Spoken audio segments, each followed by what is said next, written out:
اور جو شخص سیدھا رستہ معلوم ہونے کے بعد پیغمبر کی مخالفت کرے اور مومنوں کے رستے کے سوا کسی اور رستے پر چلے تو جدھر وہ چلتا ہے ہم اسے ادھر ہی چلا دیں گے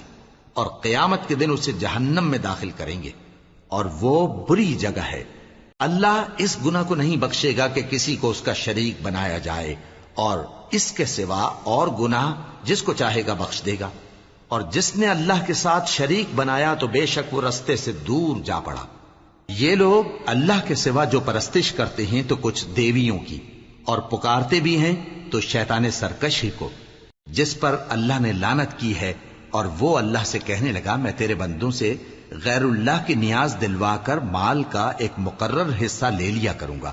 اور ان کو گمراہ کرتا اور انہیں امیدیں دلاتا رہوں گا، اور یہ سکھاتا رہوں گا کہ جانوروں کے کان چیرتے رہیں، اور انہیں سمجھاتا رہوں گا تو وہ اللہ کی بنائی ہوئی صورتوں کو بگاڑتے رہیں گے۔ اور جس شخص نے اللہ کو چھوڑ کر شیطان کو دوست بنایا وہ صاف صاف گھاٹے میں رہا۔ وہ ان کو وعدے دیتا ہے اور امیدیں دلاتا ہے، اور جو کچھ شیطان انہیں وعدے دیتا ہے